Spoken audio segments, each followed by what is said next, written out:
There are days that remain etched in the soul like scars on old wood. Days that, no matter how many years pass, keep beating in some corner of the chest. Soft but insistent, like the wind that never stops blowing in the hills. This one I'm about to tell you is one of those days. And it all began with a letter that should never have arrived anywhere. It was the autumn of 1956. The sky over our town had been heavy with grey clouds for days that wouldn't quite release the rain, only threatened with it. The wind came down cold from the mountains, dragging the smell of damp earth and burnt wood from the chimneys. I had already been the mailman of San Vicente del Olvido for 10 years. That's what we called our town, though on official maps it had another name that nobody used. 10 years walking the same dirt paths, knowing every stone on the road, every crack in the adobe walls, every face waiting for a letter that might never come. That morning, when I arrived at the post office,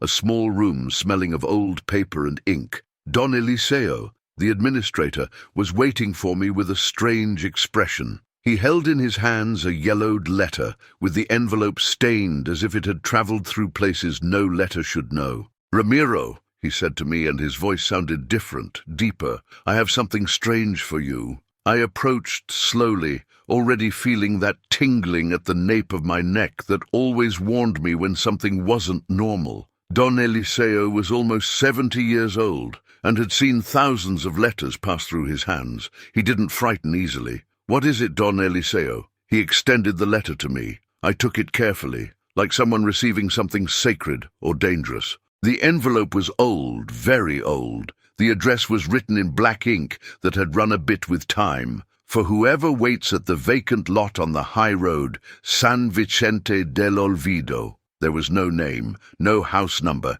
just that impossible address. "The vacant lot?" I asked, feeling my skin prickle. "The one past the curve of the 3 poplars?" Don Eliseo nodded slowly. "That very one. It's been abandoned there since before you were born, boy. There's nobody waiting for anything in that place. Just rocks and weeds. So what do I do with this?" The old man looked at me intently, with those watery eyes that had seen too many stories. "You have to deliver it. It's your job. But be careful, Ramiro. There are places in this town that keep things not everyone wants to remember." I left the office with the letter in my leather bag, feeling its weight as if I were carrying a stone. The wind hit my face as I crossed the door, and for a moment I thought about turning back, telling Don Eliseo I couldn't make that delivery. But something stronger than fear pushed me forward. Perhaps curiosity, perhaps duty, or perhaps that feeling that, after so many years walking the same paths, I was finally going to discover something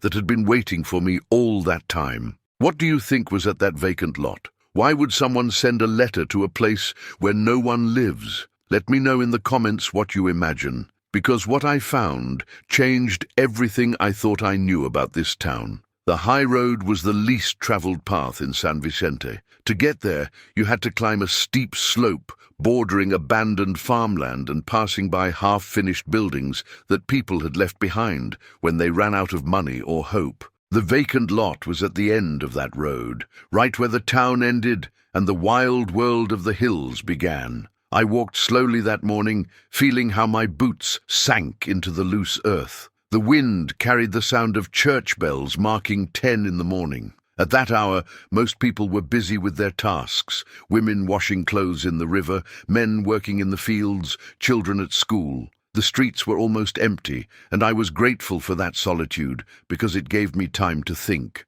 Who could have sent that letter? The handwriting was careful, elegant, from someone who knew how to write well, but the address was absurd. "For whoever waits at the vacant lot," as if someone were there, sitting among the rocks and dry grass, patiently awaiting the arrival of a mailman. I passed by Doña Gertrudis's house, an elderly woman who was always sitting on her porch knitting wool blankets. She waved at me, but her gaze stopped at my bag as if she could see through the leather. "Are you going to the high road, Ramiro?" she asked, with that voice that seemed to come from far away. "Yes, Doña Gertrudis, I have a delivery. Be careful up there. That place—" She paused for a long time, as if searching for the right words. "That place is full of echoes." I didn't ask her what she meant. In a town like ours, there were things better left uninvestigated. Older people had their stories, their superstitions, their ways of making sense of what made no sense. I just nodded and kept walking. As I climbed, the wind grew stronger. The clouds moved quickly overhead, casting changing shadows on the landscape. I passed the 3 poplars that marked the curve of the road, trees twisted by the constant wind, with their bare branches pointing to the sky like pleading fingers. And then, rounding the last curve, I saw it, the vacant lot. It was an irregular space of dry earth and rocks, surrounded by a low wall of stacked stones that was falling apart in several places. Yellowish grass grew between the cracks, and there were large rocks scattered throughout the place, some the size of a crouching man. In the back, almost invisible among the weeds, you could see the remains of what had once been the beginning of a construction, stone foundations covered with moss and oblivion. I stood at the edge of the road, looking at that place that seemed to exist outside of time. There was no one, only the wind, only the rocks, only the silence. I took the letter out of my bag and looked at it again, as if I were going to find some clue I had missed, but the words remained the same, for whoever waits at the vacant lot. "Hello!" I shouted, feeling my voice get lost in the wind. "Is anyone here?" Only silence answered me. A silence so deep it seemed to swallow even the sound of my own breathing. I crossed the low wall and entered the lot, feeling the dry grass crunch under my feet. The rocks cast long shadows that moved with the clouds. I walked slowly, searching for what? A person? A sign? I didn't know. I only knew I had to deliver that letter to someone, even if that someone was a ghost. That's when I saw her. Between 2 large rocks, almost hidden in shadow, there was a small figure. At first, I thought it was an animal, perhaps a stray dog, but when I got closer, I felt my heart skip a beat. It was a woman. She was sitting on the ground, her back against one of the rocks. She had her face hidden in her hands, and her body trembled slightly. She wore simple clothes, a dark dress covered by a grey shawl that the wind moved like wings. Her hair was black, gathered in a long braid that fell over her shoulder. "Ma'am?" I said softly, not wanting to frighten her. She raised her head slowly, and when our eyes met, I felt something I can't explain in words. It was as if I recognized something in her gaze, something ancient and familiar, though I was sure I had never seen her before. She was young, perhaps about 30 years old, but her eyes seemed much older. There was a deep weariness in them, the kind of weariness that isn't cured by sleep. Her cheeks were wet, as if she had been crying, but at that moment she only looked at me with a mixture of surprise and something like hope. "Are you the mailman?" she asked in a broken voice. "Yes, ma'am. I'm Ramiro, the mailman of San Vicente. I have a letter for—" I looked at the envelope again. "For whoever waits at the vacant lot. Is that you?" She closed her eyes, and a new tear rolled down her cheek. "Yes," she whispered. "I am the one who waits." I extended the letter with trembling hands. She took it like someone receiving a treasure, with delicate fingers that trembled as much as mine. She ran her fingers over the envelope, feeling the texture of the old paper, reading the address with eyes full of tears that wouldn't stop falling. "After so much time," she murmured, "I thought it would never arrive." "How long have you been waiting?" I asked, feeling I was witnessing something sacred. She looked at me with those infinite eyes. "My whole life. If this story is touching your heart like it touched mine when I lived it, subscribe to the channel, because what this woman told me afterward changed everything I thought about love, waiting, and promises made in darkness." I sat on the ground next to her, without either of us saying anything for a long while. The wind blew around the rocks, creating a low, constant sound, like the murmur of distant voices. The clouds kept moving overhead, but the rain still didn't fall. The woman held the letter against her chest, eyes closed, as if she were praying. I didn't dare interrupt that moment. There was something in the scene that told me I should wait, that the story would come to me when she was ready to tell it. Finally, after what seemed like an eternity, but was perhaps only a few minutes, she opened her eyes and looked at me. "You're wondering why I'm here, aren't you?" "Only if you want to tell me," I responded gently. "It's none of my business, ma'am. I only came to deliver the letter." "Lucia," she said. "My name is Lucia, and I think you have a right to know. After all, you brought this here." She lifted the letter slightly, like someone showing a relic. "You brought the only thing I've been waiting for." I nodded, and she began to speak. Her voice was soft but firm, and as she spoke, I could see the images forming in my mind as if I were watching an old film. "I grew up in this town," she began. "My mother was a seamstress, and my father worked in the silver mines in the mountains before they ran out. We were poor, like most here, but we were happy. I had small dreams then. I wanted to learn to read well. I wanted to have my own sewing workshop someday.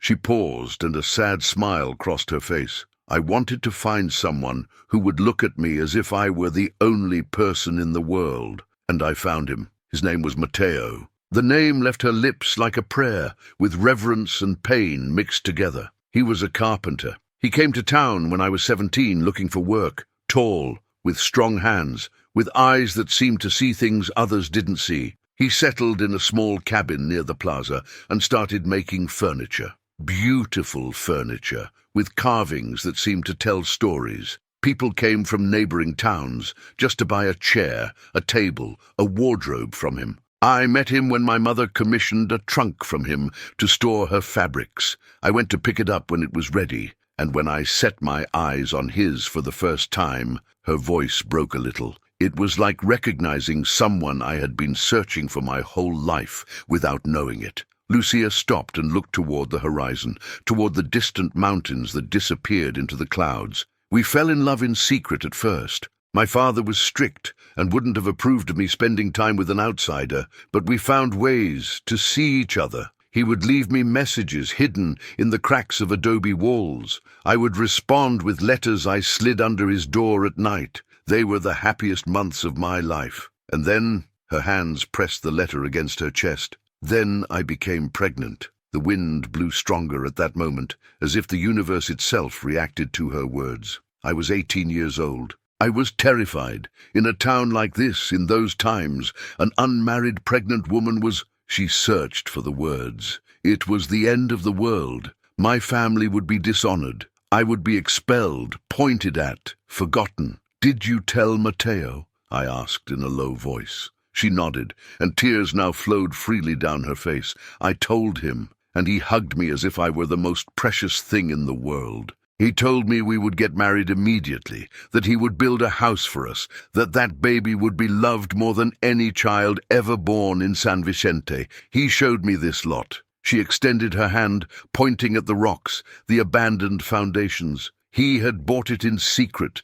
It was going to be our house, our family, our future. But we needed money. Building materials cost a lot, and Matteo hadn't saved enough, so he made a decision. He had heard about a job in the city, in a large factory that paid well. He promised me he would leave for 6 months, work day and night, save every penny, and return with enough money to build our house and start our life together." Lucia closed her eyes, and I could see ancient pain crossing her face like shadows. "He promised he would write to me every week, that he would never forget me, that he would return before the baby was born. And I believed him. Because when I looked into his eyes, I saw the truth. I saw his love. I saw our future. And he left, she whispered. One March morning, before dawn, I accompanied him to the edge of town, to this lot where our house was going to be. He hugged me among these rocks, kissed my forehead, put his hand on my belly where our child was growing,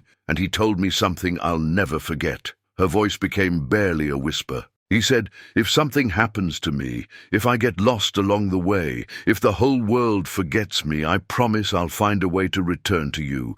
Even if only with words, even if only with a letter, I'll find you. Wait for me here, where our future begins. Wait for me among the rocks where we said goodbye, because my soul knows where you are, and it will always find its way back." Can you imagine making a promise like that? Waiting in a place for years for a letter that might never come? Leave me in the comments if you've ever waited for something or someone that seemed impossible, because this story still has much to reveal. Lucia wiped her tears with the back of her hand and took a deep breath like someone preparing to dive into deep waters. "The first weeks were the hardest," she continued. "I had to hide my pregnancy, wear loose clothes, avoid my mother seeing me naked, but they were also weeks of hope. because every day I waited for Matteo's first letter. The mailman back then was Don Aurelio, an older man who knew all the town's secrets but knew how to keep them well. And the letter arrived.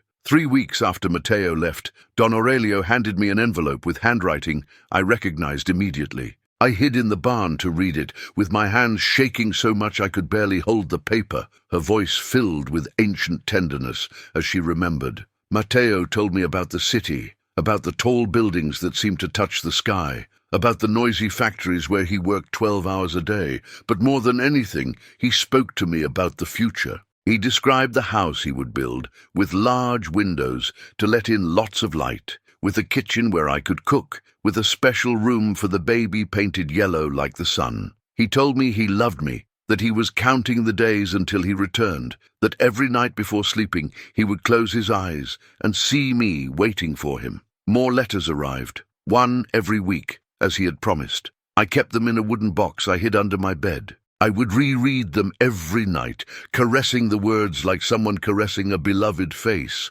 and I would respond to him, telling him about the baby growing inside me, about how I could feel its little kicks, about how I imagined its little face. No one suspected? I asked. Lucia shook her head. I was careful, but as the months passed, it became harder to hide. By the 4th month, my mother started looking at me strangely. By the 5th, there was no way to hide my growing belly. And one night, she found me crying over Matteo's letters. Everything came to light that night. My father shouted like I had never heard him shout. My mother cried silent tears that were worse than any shouting. They called me dishonored. They told me I had brought shame to the family. They wanted to know where the man who had done this to me was. They wanted to force him to marry me immediately. Did you tell them where Matteo was? I told them he was working in the city, that he would return soon, that we had plans to get married. But they didn't believe me. They thought he had abandoned me, that he had fled, leaving me alone with his child.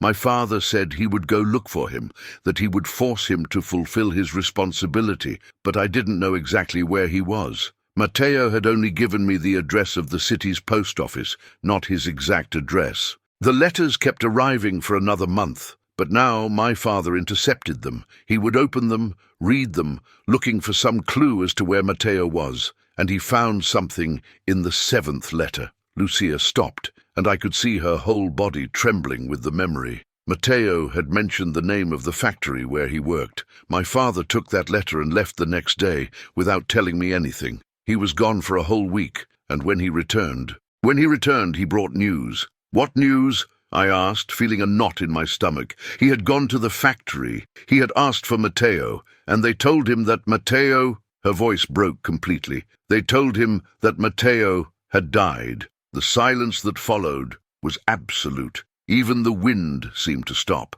There was an accident at the factory, Lucia continued in a hollow voice. A machine had failed. 3 men died that day. Matteo was one of them. My father brought a death certificate, an official paper with seals and signatures. He even brought a personal item of Matteo's that had been given to him, his wood carving knife, the one he always carried with him. He showed me all this as if it were his victory, as if he were proving that he was right, that the man I loved had abandoned me in the worst possible way, by dying. Lucia pressed the letter against her chest, and at that moment I understood something terrible. But you didn't believe him. She looked at me with those eyes full of ancient pain. How could I believe him? The letters had stopped only a week ago. If Matteo had died in that accident, why did the letters keep arriving for weeks afterward? Something didn't add up. I told my father this, but he became furious. He told me I was crazy with grief, that I didn't want to accept reality, that I should forget that man and think about my son. But I couldn't forget, because I remembered Matteo's promise. If something happens to me, if I get lost along the way, if the whole world forgets me, I promise I'll find a way to return to you, even if only with words, even if only with a letter. So you decided to wait, I said softly. I decided to wait, she confirmed. My son was born 3 months later, a beautiful boy with his father's eyes. I called him Gabriel because it seemed to me a name that meant hope. My family barely spoke to me. The whole town pointed at me. But I didn't care. I had my son. I had Matteo's letters stored like treasures, and I had his promise. Every week for years I came to this lot, the place where we said goodbye, the place where our house was going to be. I would sit among these rocks and wait. I waited for a letter, a sign, anything that would tell me Matteo had kept his promise. Her voice became a hoarse whisper. 13 years have passed since then. The words hit me like stones. 13 years. 13 years of waiting. 13 years sitting among rocks, looking at the horizon, holding on to a hope the rest of the world considered madness. Gabriel is now 12 years old, she continued. He's a good boy, intelligent, with his father's skilled hands. I've told him everything about Matteo. I've read him the letters over and over, and he also waits. He comes with me some days, sits in silence, and waits. Where is he now? At school. I didn't want him to miss his classes. But this morning, when I woke up, something in my chest told me to come. Something told me today was the day, that the promise would finally be fulfilled. Lucia looked at the letter she held in her hands, and her eyes filled with new tears. And you arrived, with this. I realized at that moment that I was crying too. I couldn't help it. This woman's story, her unwavering faith, her weight that defied all logic, had broken something inside me. Can I open the letter?" she asked in a trembling voice. "Or is it inappropriate to open it in front of you?" "It's your letter, Lucia," I said in a choked voice. "But if you'll let me stay, I'd like to know what it says." She nodded, and with trembling fingers began to open the envelope. "What do you think that letter said? Was it really from Matteo after all those years? Share your theory in the comments, because what I was about to discover was going to change everything." Lucia opened the envelope with infinite delicacy, like someone opening a box containing the heart of the world. The paper inside was old, yellowed by time, and when she unfolded it, I could see it was covered with the same elegant handwriting as the address on the envelope. Her eyes scanned the first lines, and I saw her face change, surprise, confusion, and then something like horror. "No," she whispered. "It can't be." "What does it say?" I asked, leaning forward. She looked at me with eyes that seemed to have seen the end of the world. "It's not from Matteo." The words fell between us like stones in a bottomless well. "What? It's not from Matteo," she repeated, and her voice trembled so much I could barely understand her words. It's from someone else." She extended the letter to me with trembling hands. I took it, feeling the fragile paper between my fingers, and began to read aloud. "Dear Lucia, my name is Mercedes Oliva, and you probably don't remember me. I worked as a nurse at Central Hospital in the city for many years, until I retired last year. I have lived with guilt in my heart for over a decade, and now, at the end of my life, I need to free myself from it. I met a man 13 years ago. His name was Matteo. He was a carpenter, worked in the factories during the day and carved furniture at night to earn extra money. He told me about you, about the child you were expecting, about the house he would build. He spoke of you with a love I had never seen in my life. There was an accident at the factory where he worked. A machine exploded. Matteo was one of the injured. They brought him to my hospital, and I was one of the nurses who cared for him during his last days." "Oh," Lucia let out a sob that seemed to come from the deepest part of her being. I continued reading, feeling the words burn my throat. "Matteo didn't die instantly, as they told your father. He lived 3 more weeks in the hospital, 3 weeks of agony, with wounds the doctors couldn't heal. But even in the midst of that terrible pain, all that mattered to him was you. All he wanted was to send you a message, to tell you he hadn't forgotten you, that his promise still stood. I promised him I would write you a letter on his behalf. Every day during those 3 weeks, he would dictate words to me, words of love, words of hope, words of farewell. I would write them in a notebook I kept by his bed, and then, on his last night, he made me a strange request. He told me not to send the letter immediately. He told me to wait until his child was old enough to understand. He said his child would need to know the truth, would need to know that his father loved him even before meeting him, that he fought until his last breath to return to you both. He made me promise I would send the letter when his child turned 12, and I promised. But then something terrible happened. I paused, feeling the weight of the words to come. Lucia had her eyes closed, tears running freely, her whole body trembling. Your father arrived at the hospital the day after Matteo died. He asked for him, and when they told him he had passed away, he seemed satisfied, as if that confirmed something he wanted to believe. I was there. I heard him talk to the hospital director. I heard him ask for the death certificate. I heard him ask if there was any personal item he could take. And then I saw how your father found the notebook where I had written all the words Matteo had dictated to me. I saw him flip through it, read the first lines, and I saw how his face transformed into something that frightened me. Before I could react, your father tore out all the pages from the notebook, all of Matteo's words of love, all his last wishes, all his messages for you and for his child. He destroyed them right there in front of me. He ripped them into pieces so small they looked like confetti. He told me his daughter needed to forget that man, that it was better for everyone if you believed Matteo had abandoned you by dying without thinking of you. He threatened to have me fired if I ever contacted you. And I was a coward. I was afraid of losing my job, my livelihood, so I kept silent, but I could never forget the promise I made to Matteo. All these years, I've carried that guilt like a stone in my chest, and now, with what little I remember of his words, I've tried to reconstruct his message for you. It won't be exact. It won't be as beautiful as what he dictated to me, but it's the best I can do to keep my promise. Forgive me, Lucia. Forgive me for not being braver. Forgive me for stealing 13 years of peace from you. But please, read the words that follow. They're from Matteo, the best I can remember of what he wanted to tell you, with eternal regret, Mercedes Oliva. The silence that followed was like an open wound. Lucia had her face buried in her hands, her body shaken by sobs that seemed to tear her apart from within. I was paralyzed, holding the letter, feeling the weight of her father's betrayal, the nurse's cowardice, and the unwavering love of a man who had fought to send a message even from his deathbed. After a long moment, Lucia extended a trembling hand. "Please," she whispered, "keep reading." I turned the page, and there, in handwriting that seemed different, more uncertain, as if the nurse had tried to remember something that had faded with time,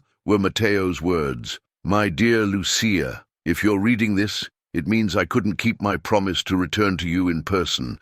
It means fate has torn me from your side in the cruelest way. But I want you to know something that is truer than anything else in this world. I never stopped loving you, not for a second, not even at the end. Every day I worked in that noisy, cold factory, your face was what kept me standing. Every night I fell exhausted into my bed. Your name was the last word on my lips. Every coin I saved was one more brick in the house I dreamed of building for us. I know the world will be hard on you. I know the town will point at you, that your family may turn their backs on you, that there will be moments when you feel completely alone. But I want you to know this. You're not alone. My spirit will always be with you in every sunrise, in every wind that blows among the rocks of our lot, in every star that shines over San Vicente. And our child, I'll never meet. Please, tell him his father loved him with a love that transcends life and death. Tell him that every second I lived after learning of his existence was lived thinking of him. Tell him I wanted to teach him to carve wood, to read the stars, to be a good and strong man. Tell him my greatest pain is not dying, but not being able to see the wonderful person he will become. Lucia, my love, my life, my only reason to exist. Don't wait for me anymore. Please, don't waste your life waiting for a ghost. Live, love again if you can. Be happy. Raise our child in the light, not in the shadow of my absence. Build the life I wanted to give you, but do it for yourself, not for me. But if you ever doubt, if you ever need to know that what we had was real, go to the vacant lot. Go to the rocks where we said goodbye, and search among them, because I left something there for you, something that will prove to you that every word I told you was true. I love you, Lucia. I will love you in this life and in any other that comes after. Yours always, Matteo. When I finished reading, Lucia and I were crying openly. There was no shame in those tears. There was only the terrible beauty of a love that had survived death, betrayal, time itself. He left something among the rocks, Lucia whispered, standing up abruptly. He said he left something. She moved as if possessed by a new energy, searching among the large rocks that surrounded the place where we had been sitting. I stood up too, helping her search, moving smaller stones, pushing aside the dry grass. "It has to be here," she kept saying. "It has to be." We searched for what seemed like an eternity. The sun had moved in the sky, the shadows lengthened differently. My hands were scraped from moving rocks, my back ached from bending so much, but we couldn't stop, not after coming so far. And then Lucia screamed, "Here! There's something here!" I ran to where she was, beside a large rock that had a deep crack at its base. Lucia was on her knees, putting her hand into that crack, feeling around in the darkness. "There's something wrapped. It's very deep inside." Her voice trembled with excitement and fear. Carefully, she managed to pull out a small bundle wrapped in what had once been waxed cloth. Time had deteriorated it, but it had done its job of protecting what was inside. With trembling fingers, Lucia unwrapped the package. Inside were 3 things. The first was a small wooden box, the size of the palm of a hand. It was carved with exquisite detail, flowers, birds, and in the center 2 intertwined initials, M and L. The second was a ring, simple silver with a small blue stone set in it. And the third took my breath away. It was a folded paper. When Lucia opened it, we saw it was a legal document, a property title. The vacant lot was registered in the name of Lucia Moreno and Mateo Vargas, dated 2 weeks before Mateo left for the city. "He bought the lot in both our names," Lucia whispered. "Before he left, he made sure this place was ours, legally ours." Inside the carved box, there was something more, a different letter, written in the handwriting I recognized from the first pages. Mateo's own handwriting, written before the accident, when he still had strength in his hands. Lucia read it aloud in a broken voice. "Lucia, if you find this, it means something went terribly wrong. It means I couldn't return as I promised, but this ring belonged to my mother. It's the only thing of value I have in this world, apart from my love for you. It's yours. It was always yours. The lot is also yours. Ours. Even if I'm not here to build the house, the place is yours. Maybe someday, when our child is older, when the pain has healed a bit, you can build something here. It doesn't have to be the house I dreamed of. It can be anything, but it will be yours. It will be our family's.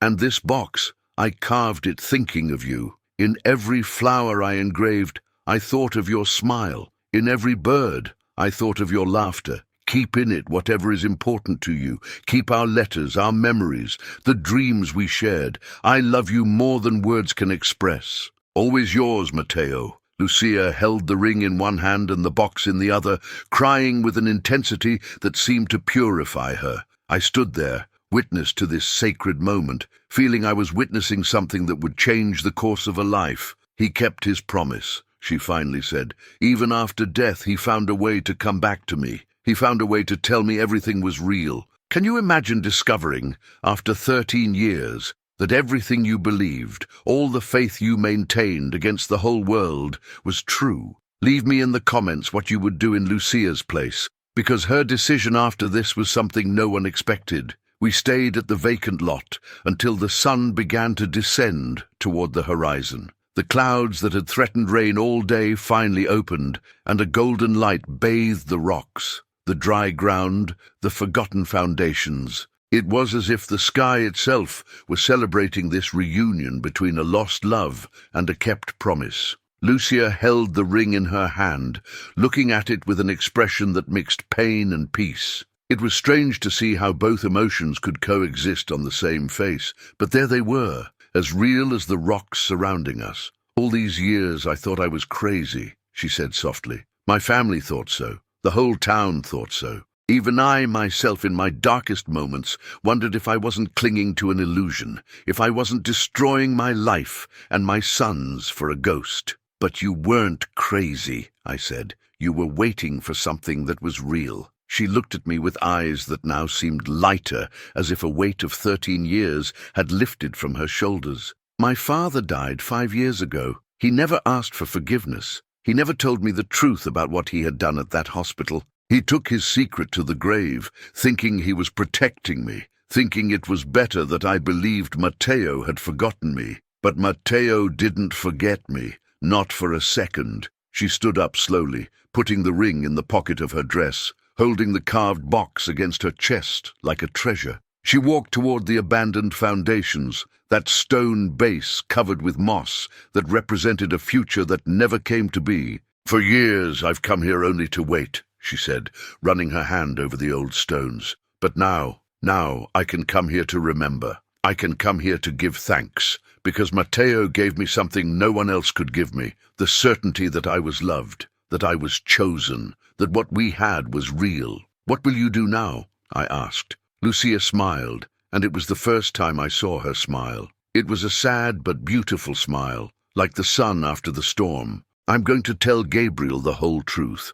He's going to know who his father really was. He's going to know he came from true love, not from dishonor. He's going to know his father loved him even before he was born, that he fought to give him a future, that his last wish was for him to grow up in the light." And then she paused, looking around the vacant lot. "Then I'm going to fulfill Matteo's wish. I'm going to build something here. Not the house he dreamed of, perhaps. I don't have the money for that, but I can build something. A garden, maybe. A place where flowers can grow. A place where people can come to remember that true love exists, that promises can be kept even after death." Her words touched me deeply. There was something profoundly beautiful in the idea of transforming that place of waiting and pain into a place of life and remembrance. "There's something else you should know," I said, taking the letter's envelope from my bag. "This letter, have you noticed the postmark?" Lucia took the envelope and looked at it carefully.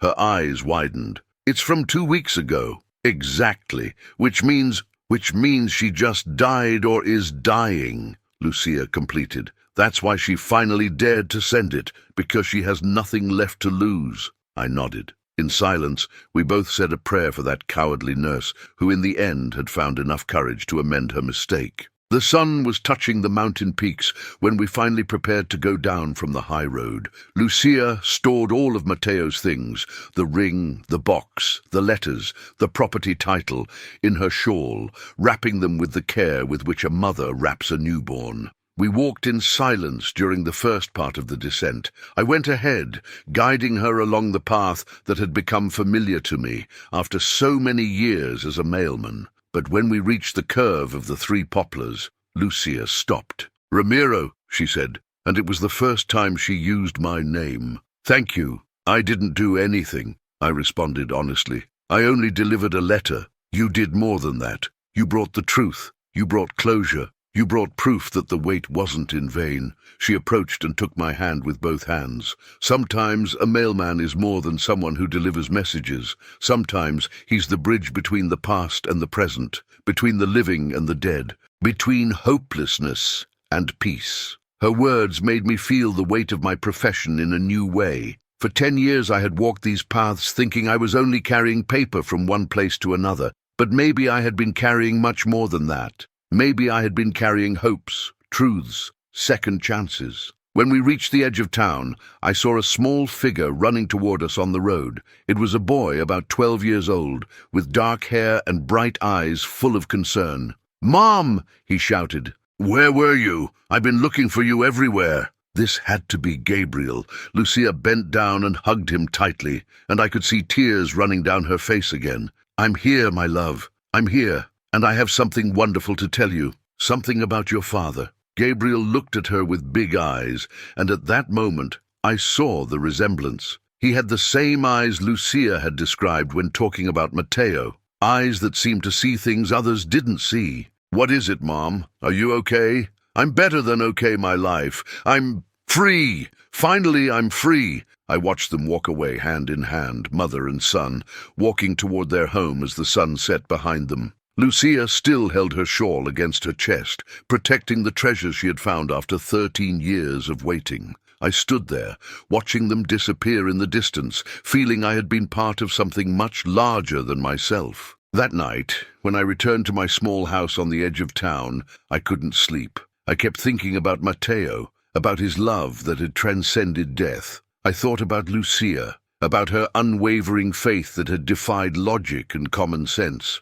I thought about Gabriel, who would finally know the truth about his origin. And I thought about the letters I still carried in my bag to deliver the next day. Simple letters, bills, greetings, mundane news. But now I saw them differently, because each one was important to someone. Each one carried a piece of life, of connection, of humanity. If this story has touched you as much as living it touched me, I invite you to subscribe to the channel. There are many more stories from the town waiting to be told. Stories of love, of loss, of hope, and of second chances. Because in a place like San Vicente del Olvido, every letter has a story, and every story has the power to change a life. The following days were strange. The whole town seemed to vibrate with a new energy. News of what had happened at the vacant lot had spread quickly, as everything does in a small town. But this time, instead of malicious gossip, there was something different in the air. It was as if Lucia and Mateo's story had reminded people that true love existed, that promises mattered, that faith could be rewarded. Doña Gertrudis, the elderly woman who was always sitting on her porch, stopped me when I passed by her house 3 days later. "You did something good, boy," she told me with those watery eyes that seemed to see the past and future at the same time. "You restored peace to a soul that had been suffering for years." "I only delivered a letter, Doña Gertrudis," I responded, feeling that was an answer I was repeating a lot lately. "Letters are more powerful than you think," she said, returning to her knitting. "They carry words, and words can heal or destroy, save or condemn. You are a guardian of words, Ramiro. Never forget that." I continued my rounds that day with her words resonating in my mind, and as I walked, I noticed something different. People looked at me with more respect. Some greeted me with more warmth.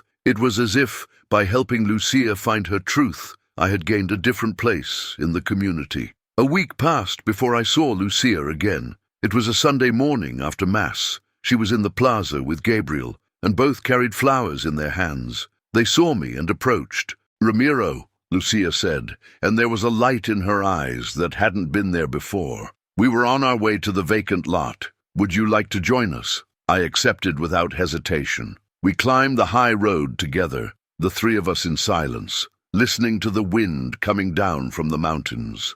Gabriel walked between us, and occasionally I saw him look at his mother with an expression of wonder and pride. It was clear that Lucia had told him the whole story. When we arrived at the vacant lot, I was surprised by the change. In just 1 week, Lucia and Gabriel had been working there. They had cleared the weeds, arranged the rocks forming a small circle, and planted flowers around the forgotten foundations. They weren't elegant flowers, just wild flowers from the field, but they filled the place with color and life. In the center, on the foundations, they had placed a large, flat stone, and on that stone they had carefully carved a simple inscription: "Mateo Vargas, loved and remembered. His promise was kept." "Gabriel did it," Lucia said proudly, putting a hand on her son's shoulder. "It turns out he inherited his father's hands. He's good at carving." Gabriel blushed but smiled. He was a shy boy, but there was a strength in him I recognized,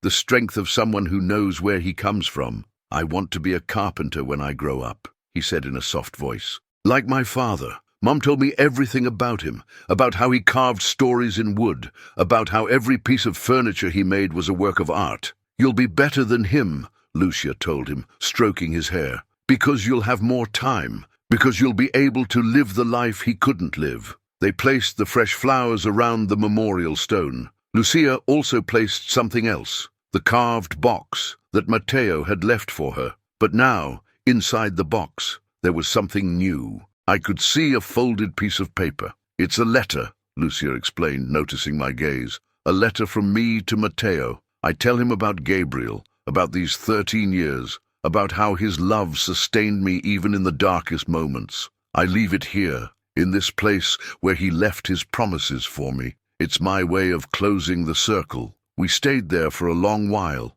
the three of us standing in that place that had witnessed so much pain and was now becoming a place of peace. The wind blew softly, moving the flowers, making the leaves whisper, carrying with it the sweet smell of earth and life. Gabriel broke the silence. "Mr. Ramiro, my mom says you're a hero, that you brought the truth when everyone had lost hope." I bent down to be at his level. "I'm not a hero, Gabriel. I'm just a mailman. But your father was a hero, because he loved so much that his love survived death, because he fought until his last breath to keep his promise. That's the kind of man you want to be when you grow up. Not like me, but like him." The boy's eyes filled with tears, but they were tears of pride. "I'm going to do it. I'm going to make him proud." "You're already doing it," his mother told him, hugging him.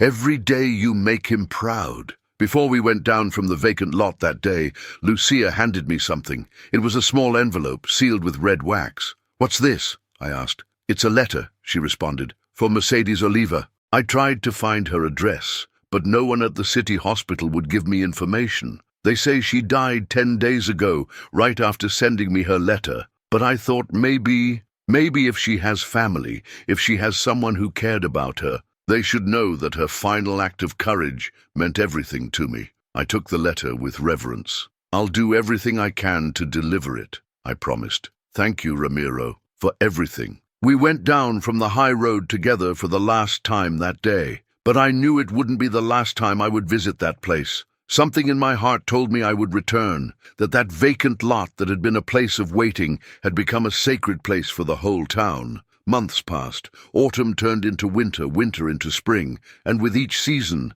I saw how Lucia and Gabriel flourished in ways I had never imagined possible. Lucia, freed from the weight of doubt and shame, had become a different person. She was still quiet, but now there was a peace in her that everyone could see. She opened a small sewing workshop in her house, and soon people from all over town came to her, not only for her skills with the needle, but also for her quiet wisdom and her ability to listen without judging. Gabriel, fed by stories of his father, dedicated himself to learning everything he could about carpentry. Don Sebastian, the old carpenter of the town, agreed to take him as an apprentice, and soon rumors said the boy had a natural talent, that his hands seemed to understand wood in a way that was almost magical. As for me, the letter for Mercedes Oliva took me on a journey I didn't expect. I investigated, asked questions, followed leads, and finally I found her niece, a young woman who lived in the city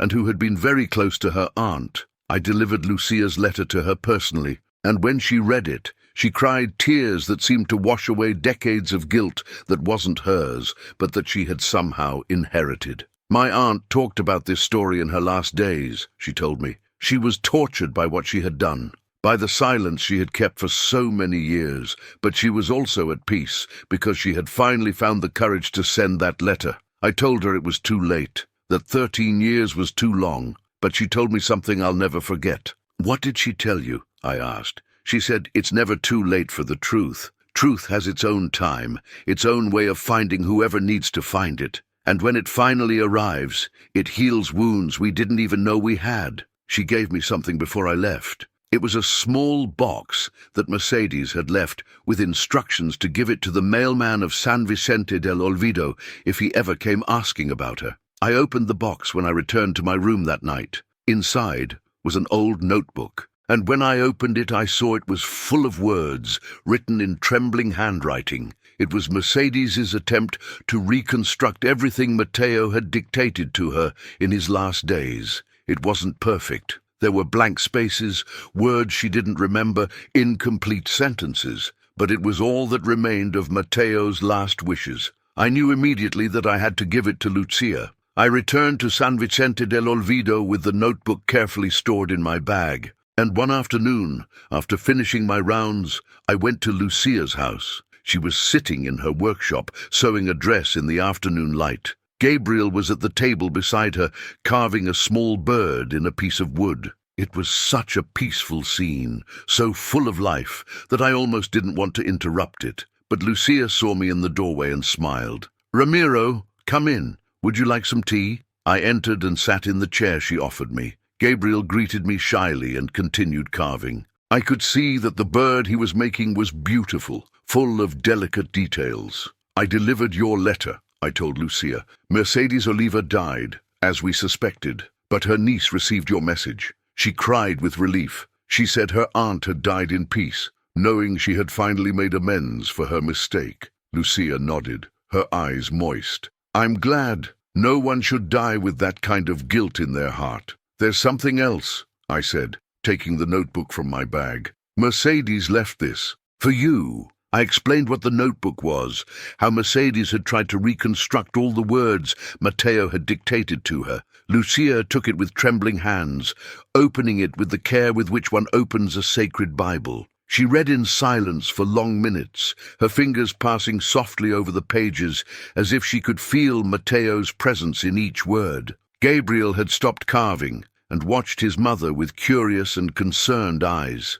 When she finally spoke, her voice was barely a whisper. They're fragments, pieces of thoughts, but I can hear his voice in them. I can feel him. I stood to leave, feeling this was a private moment between Lucia and Matteo's last words. But before I could reach the door, Gabriel spoke. Mr. Ramiro, wait. He got up from the table and came toward me, holding the wooden bird he had been carving. He extended it to me shyly. It's for you, a gift, for bringing my father back to us. I took the bird with careful hands. It was beautiful, with wings extended as if in full flight. I could see every feather carved in detail, every curve of the body made with love and patience. Gabriel, it's a work of art. I can't accept it. Please, he insisted. My father loved birds. Mom told me he always said birds were messengers between heaven and earth, and you were the messenger who brought his words. It's appropriate. I looked at Lucia,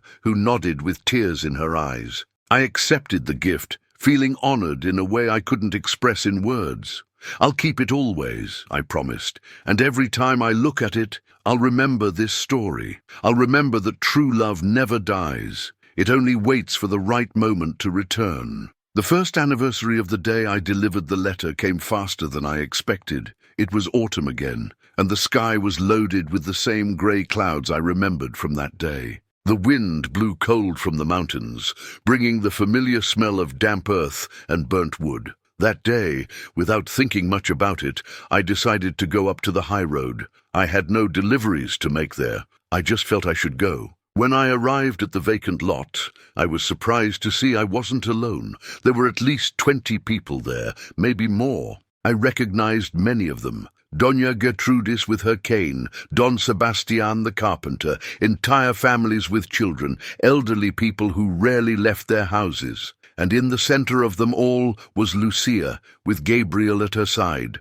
The lot had changed dramatically. It was no longer a vacant place. It was a beautiful garden full of flowers of all colors. The rocks had been converted into natural seats, forming a circle around the memorial stone. And around everything, Lucia and Gabriel had planted young trees that would someday provide shade and life to that place. When Lucia saw me, she smiled and gestured for me to come closer. Ramiro, how good that you came. We were waiting for you. What is all this? I asked, looking at the crowd. It's a celebration, Gabriel explained enthusiastically. Mum decided this place shouldn't be just for us. It should be for the whole town. A place where people can come to remember their loved ones, to reflect, to find peace. We call it the Garden of Kept Promises, Lucia added, because here Matteo kept his promise, and we want it to be a reminder for everyone that promises matter, that love transcends, that faith can move mountains. One by one, people began to share their own stories. Doña Gertrudis spoke about her husband, deceased 30 years ago, who had promised he would always be with her. And she felt him, every day, in the wind, in the sun, in moments of silence. Don Sebastian spoke about his daughter, who had died as a child, and how every piece of furniture he carved was a promise that her memory would live on. A young woman spoke about a letter she had received from her brother before he died in an accident, a letter that had saved her from despair. Story after story, promise after promise, the garden filled with tears and smiles, with pain and healing.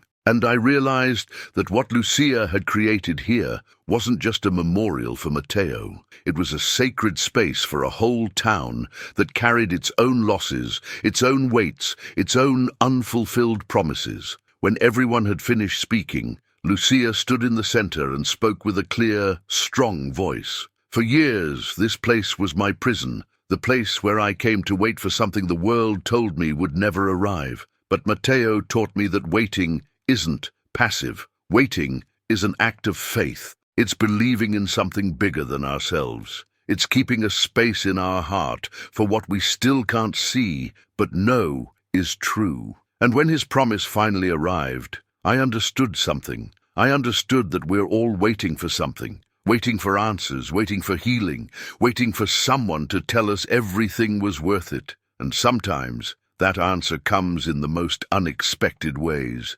Sometimes it comes in the form of a yellowed letter in the hands of a mailman. Sometimes it comes in the wind that blows among the rocks. Sometimes it comes in the love of a son who bears his father's name. This garden is for all of you, for all of us. So we know we're not alone in our waiting. So we remember that promises, the real ones, always find their way back to us. People began to applaud, and at that moment, as if the sky itself wanted to participate in the celebration, the clouds opened and a ray of golden sun illuminated the garden. It was so perfect, so cinematic, that several of those present gasped. Doña Gertrudis laughed through tears. "That's Matteo," she said, "giving us his blessing." And maybe she was right. Maybe it was just a coincidence of the weather. But at that moment, with that sun bathing the flowers, the rocks, the faces of the people gathered, it was easy to believe in magic. It was easy to believe that love really could transcend death,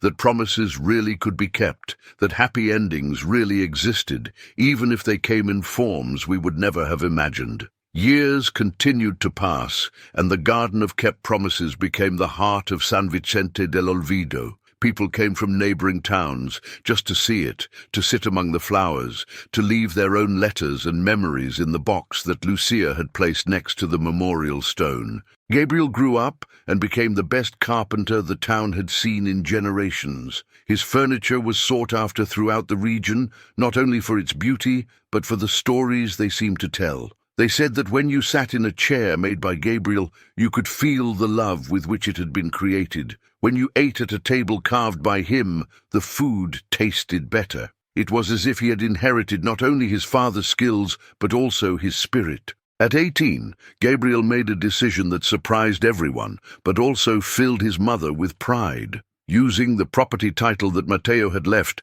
he began to build a house on the vacant lot. Not exactly the house his father had dreamed of, but a beautiful house that respected the garden and integrated with it. "I'm not going to destroy what Mom built," he explained to me one day while I was helping him measure the wood. "The house will be part of the garden. It will have an open gallery where people can sit and look at the flowers. It will have large windows that let in light, and in the center there will be a special space where we'll keep all the letters people bring, all the promises, all the memories." "Your father would be proud," I told him, and I meant it sincerely. "I hope so. I want this house to be a monument to him, to his love, to his kept promise." The construction took 2 years. Gabriel worked on it every free moment he had, and soon others from the town began to help. Don Sebastian came after work to teach him special techniques. Groups of men came on weekends to help with the walls. Women brought food and drink for the workers.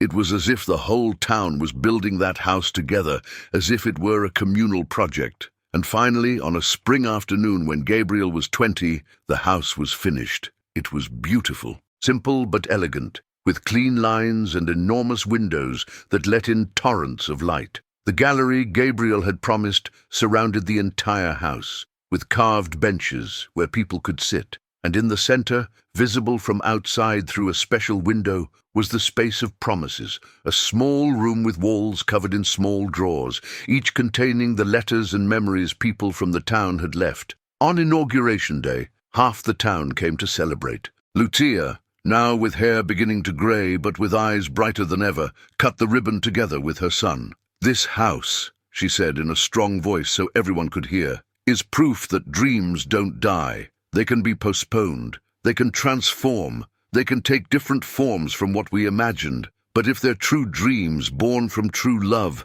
they always find their way to come true. Matteo dreamed of building a house here, and here it is, built by the hands of his son, surrounded by the garden we created in his memory, filled with the love of a community that never knew him but honors his legacy. Gabriel added something that made me cry, though I tried to hide it. And all this was possible because of a mailman who had the courage to deliver an impossible letter. Ramiro, come forward. I felt embarrassed when all eyes turned to me. I tried to refuse, to say I had only done my job. But Gabriel insisted, and soon I found myself standing next to Lucia and him on the porch of the new house. This man, Gabriel continued, gave me something more valuable than anything in the world. He gave me my father's story. He gave me the certainty that I come from love, not from shame. He gave me an identity, a purpose, a reason to carve every piece of wood with the same care and love my father would have used. And for that, this house is also his. He'll always have a place here. He'll always be welcome. He'll always be part of our family. I couldn't contain my tears then. I hugged that young man I had met as a shy 12-year-old boy, and who was now a strong and good man, full of purpose and love. The celebration lasted well into the night. There was music, food, laughter. Children ran among the garden flowers. The elderly sat on the gallery telling stories. And I stayed there, watching everything, feeling I had been part of something that transcended my small life. That night, before I left, Lucia called me aside. I have something for you, she said, handing me an envelope. Another letter? I asked with a smile. The last one, she responded. I wrote it for you, so you'll know what it meant to us, so you'll never forget that sometimes mailmen are angels in disguise. I kept the letter in my bag without opening it.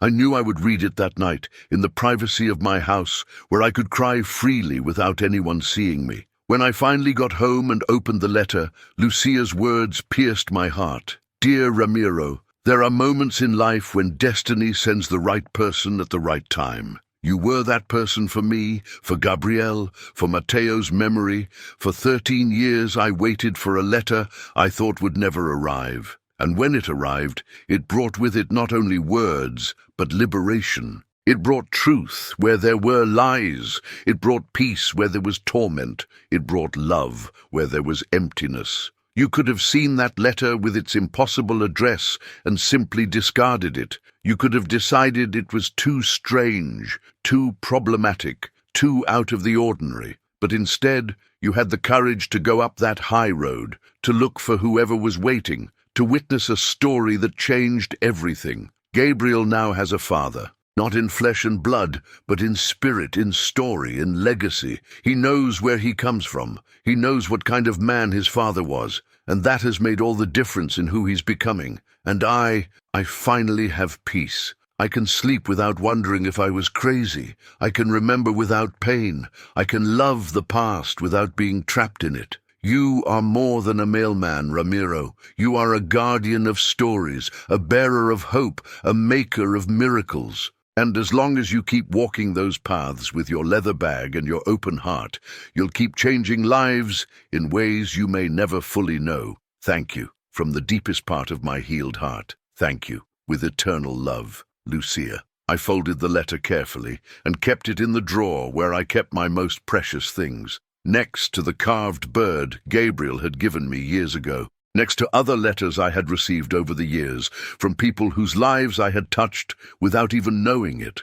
And at that moment I understood something. I understood that my life hadn't been ordinary, that walking those paths day after day, delivering letters from one place to another, wasn't just a job, it was a vocation. It was being the thread that connected people's lives, the bridge between hearts separated by distance, time, or even death. If this story has moved you, if you felt something stir in your heart while listening to it, I invite you to share it. because these stories need to be told. They need to remind us that in a world that sometimes seems cold and indifferent, love is still the most powerful force. Promises are kept, faith is rewarded, and sometimes all it takes is a mailman with enough courage to deliver an impossible letter. 5 more years passed before Lucia and Matteo's story took its final turn. I was now almost 50 years old, and my hair had begun to grey at the temples.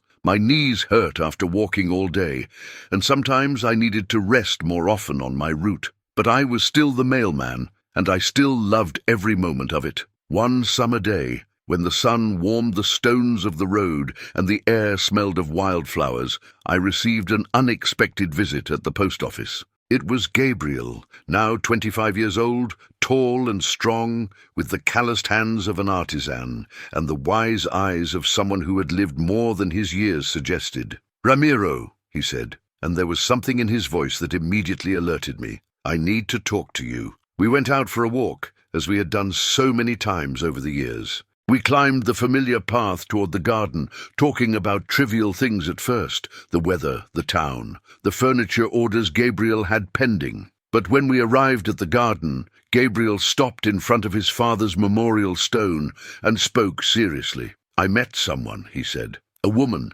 Her name is Anna. She's a teacher in the neighboring town. She came to the garden 6 months ago, looking for a quiet place to read. We started talking, and now I'm in love." I smiled broadly. "Gabriel, that's wonderful. Why do you seem worried?" "Because I want to marry her. I want to build a life with her, but I feel like I'm betraying my father somehow. He built this house for my mother. This place is his legacy, and now I want to bring another woman here, make my own family, create my own story." I sat on one of the benches in the gallery and gestured for him to sit next to me. "Gabriel, do you know what your father's greatest dream was? To build a house, to have a family." "Exactly, and that's exactly what you're going to do. You're not betraying his legacy. You're fulfilling it. You're carrying it forward.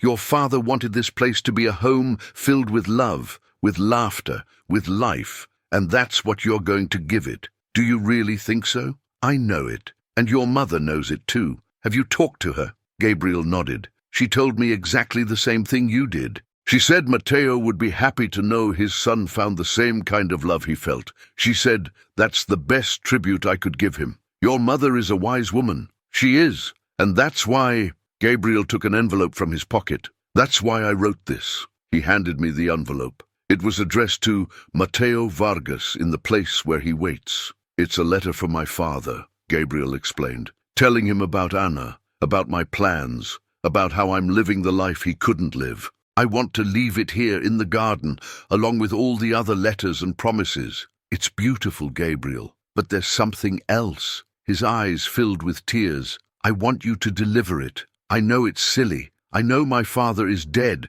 that there's no one who can physically receive it, but you delivered the letter that changed everything. You're the mailman of kept promises, and I feel that if you deliver this letter, somehow my father will receive it." I didn't know what to say. It was a strange request, absurd even, but at the same time I understood perfectly why Gabriel was making it, because sometimes we need rituals, we need symbolic acts that give closure to things we can't express in words. "It will be an honor," I finally said. Gabriel hugged me tightly, and I could feel the weight of his emotions, gratitude, love, pain, hope, all mixed in that embrace. That afternoon, when Gabriel left, I stayed alone in the garden. I held the letter in my hands, feeling its weight, its meaning. And then, doing something I had never done before, I opened it and read it. It was beautiful. Gabriel told his father about Anna, about how he had met her, about his dreams of having children someday, of filling that house with laughter and love. He thanked him for the example he had given, for the love he had shown, for the promise he had kept even after death. And at the end, Gabriel had written something that broke my heart. "Dad, I never met you. I never felt your arms around me, never heard your voice, never saw your smile. But thanks to Mom, thanks to your letters, thanks to your kept promise, I feel like I know you. I feel your love every day. And I promise I'll live in a way that makes you feel proud. I promise to love my family as you loved yours. I promise to keep my promises as you kept yours. I miss you even though I never had you. I love you even though I never knew you.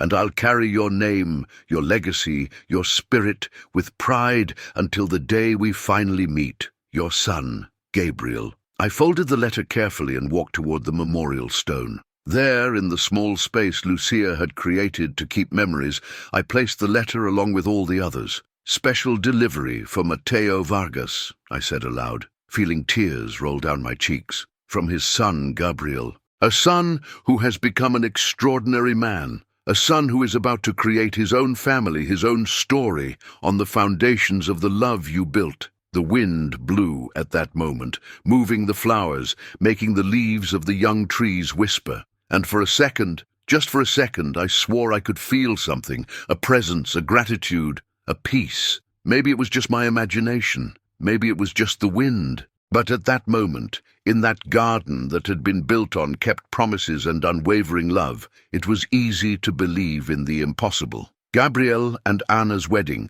was the event of the year in San Vicente del Olvido. It was held at the Garden of Fulfilled Promises, of course. There was no other place that would have made sense. Lucia, now 52 years old but still beautiful in her blue dress with her hair gathered in an elegant bun, cried throughout the entire ceremony. But these were tears of joy, not sadness. When asked how she felt, she responded, "I feel complete. My son is beginning his own life, his own story, and I can finally let go. I can let the past be the past. I can look forward without guilt, without pain, without waiting." Ana was a beautiful woman with an easy laugh and a generous heart. From the moment I met her, I understood why Gabriel had fallen in love with her. She had that special quality of making everyone around her feel important, heard, loved. During the ceremony, when the priest asked them to exchange vows, Gabriel surprised everyone by pulling a piece of paper from his pocket. "Ana," he said, his voice trembling with emotion, "I want to make you a promise. It's not an ordinary promise. It's a promise I learned from a man I never met, but who taught me more about love than any living person. I promise to love you not only on good days, but especially on difficult days. I promise to always seek you out, even if we get lost along the way. I promise that if distance, time, or even death ever separates us, I will find a way to return to you. Even if only with words, even if only with memories, my love will always find its way back. Because that's what my father promised my mother, and he kept his promise, and I will keep mine too." There wasn't a single dry eye among those present. Ana was crying openly. Lucia was sobbing in the front row, and I had to wipe away tears several times. The party that followed was joyful and full of life. There was music, dancing, abundant food. Children ran among the flowers while adults told stories and toasted the newlyweds. And when the sun began to set, Gabriel and Ana lit candles around Mateo's memorial stone, a silent gesture of gratitude toward the man whose love had made all of this possible. That evening, as I prepared to leave, Lucia approached me one last time. "Ramiro," she said, taking my hands in hers, "thank you for everything, for delivering that impossible letter, for bearing witness to our story, for being part of our family." "It was an honor," I responded honestly. "You taught me that my work is more than just delivering paper. It's delivering hope." "Do you know what's most ironic about all of this?" she said with a smile. "I waited 13 years for a letter. 13 long years. And when it finally arrived, it brought as much pain as joy, because I discovered that Mateo had died, but I also discovered that he had loved me until his last breath. And now, all these years later, I realized that the wait was worth it. Every second of those 13 years was worth it for the peace I finally found. Sometimes," I said, "the best things arrive when we stop timing and simply trust that they'll come when they should." "Exactly. And now, finally, I can live without waiting. I can simply be." I watched her walk away to join her son and new daughter-in-law and felt a deep satisfaction in my chest. This story, which had begun with an impossible letter, had finally reached its perfect conclusion, or so I thought. 3 more years passed. 3 years during which the house in the garden filled with life exactly as Gabriel had promised. Enna became pregnant shortly after the wedding, and soon a beautiful baby girl was born, whom they named Lucia, in honor of her grandmother. 2 years later, a boy arrived, whom, of course, they named Matteo. The garden of fulfilled promises became a place filled with children's laughter. Little Lucia and Matteo ran among the flowers, climbed on the rocks, played on the porch while their father worked in his workshop and their mother taught at school. Lucia the elder had become a grandmother and carried it with a grace that moved me. She spent hours telling stories to her grandchildren, taking them to the garden, teaching them about their great-grandfather Matteo and the great love that had built everything they now enjoyed. I continued being the mailman, though I now had a young assistant, a boy named Tomas, who was learning the routes. I knew I would soon have to retire, that my knees wouldn't hold up much longer for those daily climbs. But I wasn't ready to let go yet. And then, one day in October, 20 years after I had delivered that first impossible letter, something extraordinary happened. I was at the post office sorting the day's mail when Don Eliseo, who miraculously was still alive at 90 years old, called to me urgently, "Ramiro, come here, quickly!" I went to him, feeling that familiar tingling at the back of my neck. Don Eliseo held a letter with trembling hands, looking at it as if it were a ghost. "It can't be," he murmured. "It can't be. What is it, Don Eliseo?" He showed me the letter. The envelope was old, very old, yellowed with time, and the address written in faded black ink said, "For the mailman who delivers the impossible, San Vicente del Olvido." I felt as if the ground were moving beneath my feet. "Where did this come from?" I asked in a choked voice. "It arrived in today's mail. It doesn't have a recent postmark. In fact," Don Eliseo squinted, "this postmark is from 20 years ago. From 1956, the same year the letter for Lucia arrived." "That's impossible. Everything in this story has been impossible, boy. Why would this be any different?" With trembling hands, I opened the envelope. Inside was a letter written in the same elegant handwriting I had seen in that first letter from Mercedes Oliva. But this message was different. "To the mailman, my name was Mercedes Oliva. If you are reading this, it means my plan worked. It means both letters arrived, though separated by 2 decades. It means the story was completed in the way it was meant to be completed. You see, when I wrote that first letter for Lucia, I knew it wasn't enough. I knew she needed more than words. She needed proof. She needed time to heal before she could receive the rest of the truth. So I wrote 2 letters. The first, to arrive when her son was 12 years old. The second, to arrive 20 years later, when the pain had transformed into peace, when waiting had become acceptance. This second letter contains something I didn't include in the first, something that Matteo gave me on his deathbed and made me promise to deliver only when his son was a grown man, when he had built his own life, his own family. Inside this envelope, you will find a smaller, sealed envelope. It's from Matteo to Gabriel, his last words. His true last words, not the ones I tried to reconstruct from memory.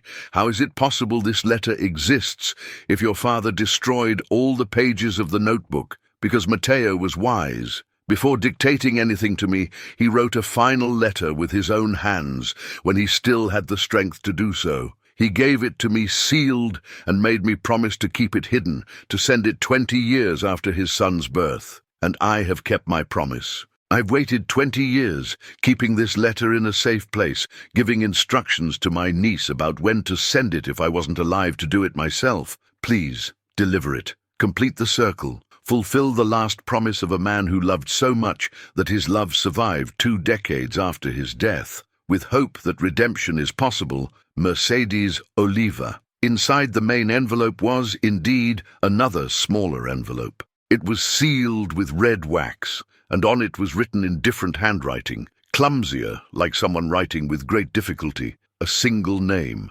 Gabriel. I stood there, holding that envelope, feeling the weight of 20 years of waiting, 20 years of secrets, 20 years of love, kept safe waiting for the right moment to be revealed. "Are you going to deliver it?" asked Don Eliseo. "Of course," I responded. "I'm the mailman who delivers the impossible, aren't I?" The old man laughed through tears. "That's right, boy, that's right." I climbed the high path for what I felt would be the last time. My knees protested with each step. My breathing was heavier than I remembered, but I pressed on, driven by the weight of the letter in my bag and the importance of what I was about to do. When I arrived at the Garden of Fulfilled Promises, I found the whole family there. Lucia was sitting on the porch with little Lucia on her lap, reading her a book. Anna was in the garden with little Matteo, teaching him the names of the flowers, and Gabriel was in his workshop, now an extension of the house, working on what appeared to be a baby crib. When they saw me, they all smiled and greeted me. I was family to them, always welcome, always loved. "Ramiro, what a surprise," said Gabriel, emerging from the workshop. "We weren't expecting you today. I have a delivery," I said, and something in my voice made everyone stop and look at me. "A delivery?" Lucia stood up, leaving her granddaughter in the chair. "For whom?" "For Gabriel." The silence that followed was absolute. Gabriel approached slowly, his eyes fixed on my bag. "It's another letter, isn't it?" he said in a barely audible voice. "Another letter from my father." "Not exactly. It's the letter, the last one, the true last letter your father wrote before he died." I told them everything, about Mercedes's second letter, about how she had planned this from the beginning, about how she had hidden this final letter for 20 years, waiting for the right moment. When I took out the small envelope and handed it to Gabriel, his hands trembled so much he almost dropped it. Anna approached and put her hand on his shoulder, giving him strength. Lucia covered her mouth with her hands, tears already running down her cheeks. Can I open it now?" Gabriel asked, looking at his mother. "It's your letter, son," Lucia responded in a broken voice. "He wrote it for you." With infinite care, Gabriel broke the wax seal. Inside were several sheets of paper, covered with clumsy, shaky handwriting, the words of a dying man, using his last strength to write to a son he would never know. Gabriel began to read aloud, his voice breaking with each phrase. "My dear son, I will never know your name. I will never see your face. I will never hold your hand, or dry your tears, or teach you to carve wood as my father taught me. These are the things that hurt me most as I lie here, knowing my time is running out. But I want you to know some things, things that are true, truer than anything else in this world. First, you are loved. From the moment your mother told me you existed, you were loved with an intensity I didn't know was possible to feel. Every day I worked in that horrible factory. Every night I fell exhausted into my bed. I thought of you, of teaching you to read, of showing you the stars, of telling you stories, of watching you grow and become a good man. Second, I am not a hero. I know your mother might make me seem larger than I was. But the truth is, I'm just a carpenter who made mistakes, who was sometimes impatient, who didn't always know what to say or do. The only extraordinary thing I did in my life was love your mother, that's all, and it turns out that was enough. Third, take care of her. Your mother is the strongest person you will ever meet. She will have to raise a son alone in a world that will judge her, point at her, try to make her feel shame for something that was beautiful, defend her, protect her, make her proud, because she deserves the whole world. Fourth, live fully. Don't waste your life trying to be me or living in my shadow. I already had my time, short as it was. Now it's your turn. Fall in love, make mistakes, build things, destroy things, laugh, cry, live with passion, with purpose, with joy. And when you have your own children someday, hold them tight and tell them how much you love them every day, because we never know how much time we'll have. Fifth, the vacant lot. I know your mother will have told you about it. It's our place. The place where our future began, even though that future took a different path than we imagined. Someday, when you're a man, build something there, not for me but for you. Make it yours. Fill it with life. Transform that place of waiting into a place of celebration. And finally, a request. When you have your own son someday, if it's a boy, would you consider naming him Matteo? Not out of obligation, but only if it feels right. I'd like to think my name will continue, that somehow I'll keep living in the generations to come. I'm weakening now. The nurse says it's time to rest, but I don't want to rest. I want to keep writing. I want to tell you a million more things. I want to give you advice about how to court a woman, how to build a table that lasts 100 years, how to know when a promise is worth keeping. But time is running out, as it always does. So let me end with this. My son, child, I will never meet, man, you will become. You are my hope. You are my legacy. You are the proof that even when things don't turn out as we planned, love finds its way. You live because your mother and I loved each other with an intensity that defied all logic. And that is something beautiful. Be good, be brave, be kind. And when you look at the stars at night, know that I am there, somewhere, looking at you with infinite pride. Your father, who will love you for all eternity, Mateo Vargas. The silence that followed was sacred. Gabriel held the pages against his chest, crying openly. Ana was crying too, hugging him tightly. Lucia had fallen to her knees, her hands clasped as if in prayer, murmuring something I couldn't hear. And the children, little Lucia and little Mateo, were quiet, somehow feeling the importance of the moment, even if they didn't fully understand what was happening. After a long while, Gabriel approached his father's memorial stone. He knelt before it, still holding the letter, and spoke in a hoarse voice. Dad, if you can hear me, I want you to know something. I fulfilled everything you asked of me. I took care of Mom. I lived fully. I built something on our land. I fell in love. I had children. And yes, his voice broke. Yes, I named my son Mateo for you, because I wanted your name to continue. Because I wanted you to know that you mattered, that your life had meaning, that your love changed the world. He turned toward his son, 2-year-old Mateo, who was watching him with curious eyes. He lifted him in his arms and walked toward the stone. Mateo, he said softly to the child, this is your great-grandfather. His name was also Mateo. He was a carpenter, like me. He loved his family, like I love you. And though he died long before you were born, his love surrounds you every day. It's in this house we built. It's in this garden where you play. It's in the name you carry. It's in everything. The child, not fully understanding, put his little hand on the stone. And in that moment, right in that moment, a soft breeze blew through the garden, moving the flowers, making the leaves whisper, carrying with it the sweet smell of earth and life. If you're still following this story, if you've made it to this point, I want to thank you, because these stories need witnesses. They need people who believe in true love, in fulfilled promises, in the small miracles that happen every day if we have eyes to see them. Share this story. Tell it to someone who needs to remember that hope is real. And if you want to hear more stories like this, subscribe to the channel, because the town is full of them, and I'll keep telling them as long as I have breath. That evening, before going down from the garden for the last time, Gabriel called me aside. Ramiro, he said, putting a hand on my shoulder, you've been part of our family for 20 years. You've brought every piece of this story. The first letter, Mercedes's notebook, and now this last letter from my father. Without you, none of this would have been possible. I only did my job, I replied, but he shook his head.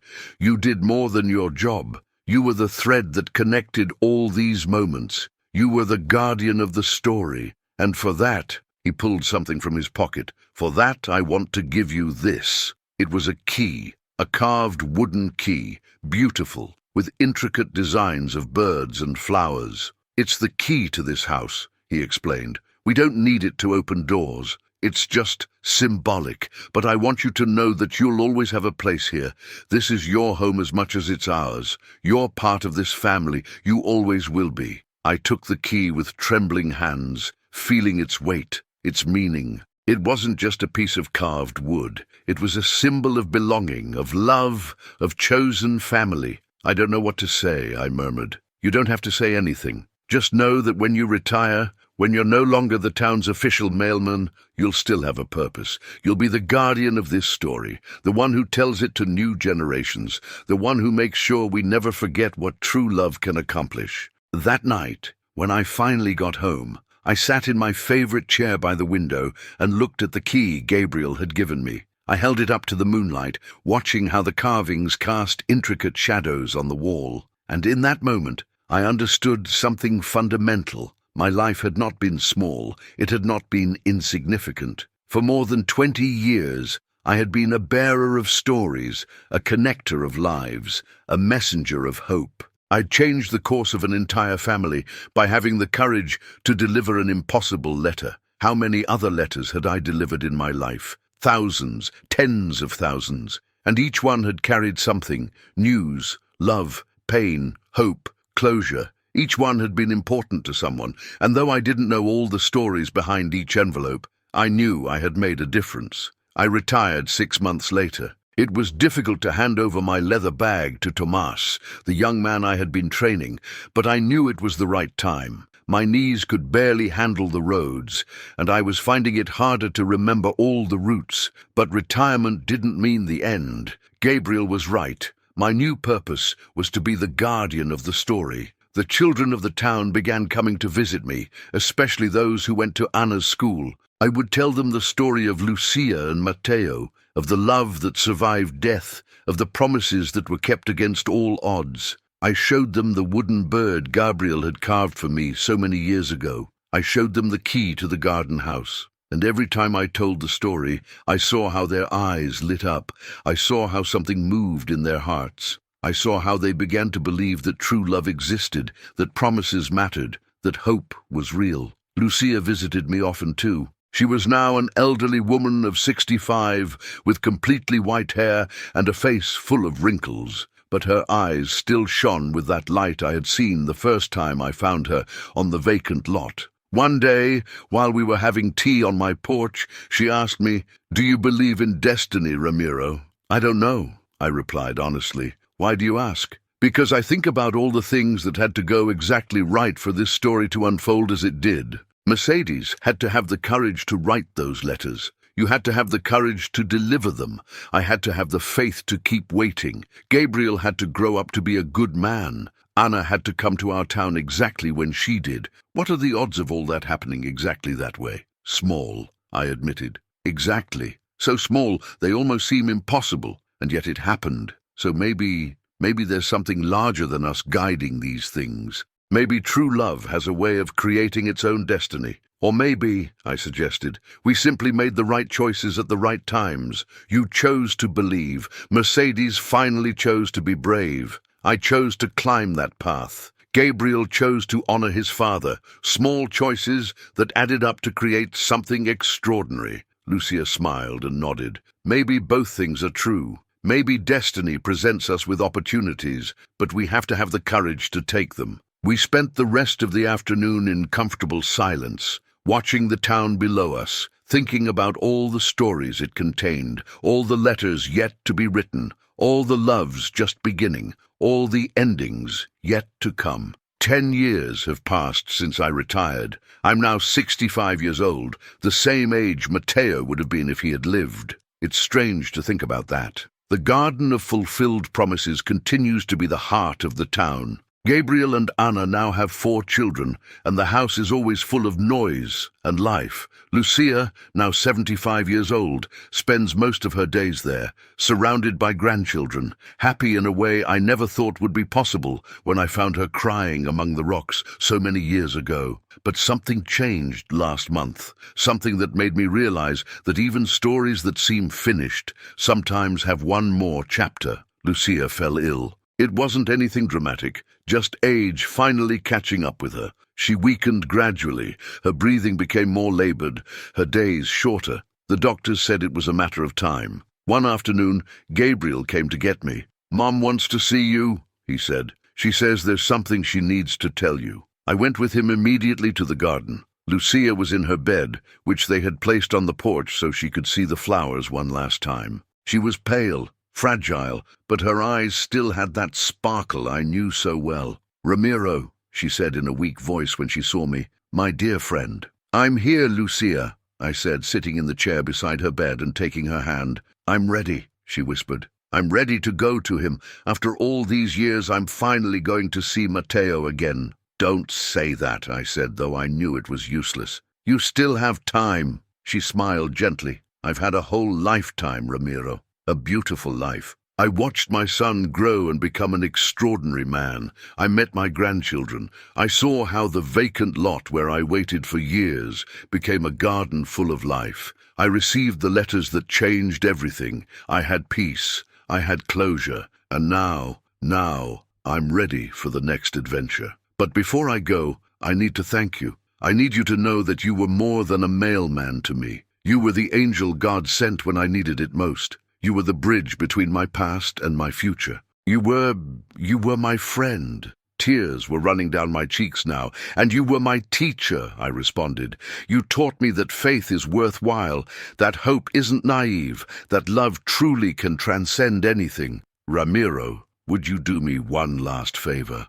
Anything. When I'm gone, I want you to write our story, the whole story, from beginning to end. I want you to tell it to the world, so others know they're not crazy for believing, so others know that waiting is worthwhile, so others know that promises are kept. I will, I promised. I swear it. She closed her eyes with a smile on her lips. Thank you for everything. Lucia died 2 days later, peacefully, surrounded by her family. Her last breath was soft, like the wind that always blew in the garden she had created. They buried her next to Mateo's memorial stone, not in a separate coffin, but in a place where her name was added to the stone next to his, Mateo Vargas and Lucia Moreno. United in life by love, in death for eternity, their promises were kept. The funeral was the largest the town had seen.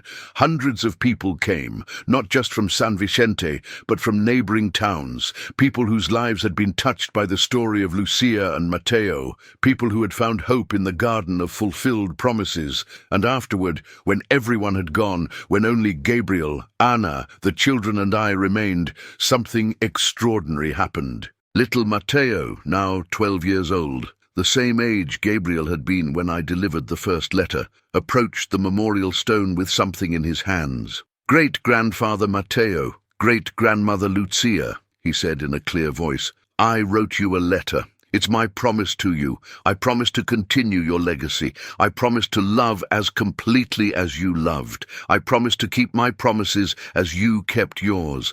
I promise that your story will never be forgotten." He placed the letter in the space where they had kept all the other letters over the years, and as he did, a ray of sunlight broke through the clouds, illuminating the garden with golden light. It was the perfect ending. The circle was complete. A new generation had taken up the torch, promising to carry forward the legacy of love and hope that Mateo and Lucia had begun so many years ago. I'm writing this now, in my small house on the edge of town. I'm 66 years old, and my hands are no longer as steady as they were, but I needed to keep my promise to Lucia. I needed to tell this story, because she was right. The world needs to know that true love exists, that promises can be kept even after death, that waiting is not in vain, that faith is worthwhile. I was a mailman for more than 30 years. I delivered tens of thousands of letters, but only one changed the course of a life, of a family, of an entire town. Only one taught me that my work wasn't simply moving paper from one place to another. It was being a guardian of hope, a bearer of truth, a connector of hearts. If you've made it this far, if you've followed this story from beginning to end, thank you. Thank you for being a witness. Thank you for believing. Thank you for remembering that even in a world that sometimes seems hopeless, stories like this exist. And if you ever find yourself waiting for something that seems impossible, remember Lucia. Remember that she waited 13 years for a letter the world told her would never arrive. And when it finally came, it brought not just answers, but peace, closure, and the certainty that her faith had not been in vain. Maybe you're also waiting for something, a letter, an answer, a miracle, and maybe, like Lucia, your wait feels impossibly long. But don't give up, because the best things in life arrive when we stop timing and simply trust that they'll come when they should. And when they arrive, oh, when they finally arrive, it will be worth every second of the wait. This is the story of an impossible letter, of a love that defied death, of a promise kept across decades. This is the story of the vacant lot that became a garden, of waiting that became peace, of hopelessness that transformed into joy. This is the story of Lucia and Mateo, and it's also my story, the story of a mailman who learned that sometimes the letters we deliver aren't just paper and ink. They're bridges between hearts, they're answers to prayers, they're miracles in disguise. I am Ramiro, the mailman of San Vicente del Olvido, and this has been my story. Thank you for listening, thank you for believing, and if this story has moved you, if it has touched your heart in any way, share it. Tell it to someone who needs to remember that true love exists. Subscribe to the channel for more stories from the town. Leave me in the comments what it made you feel, what it made you think, what promises you carry in your own heart. Because in the end, we're all like Lucia. We're all waiting for something, and we all deserve to have our promises kept.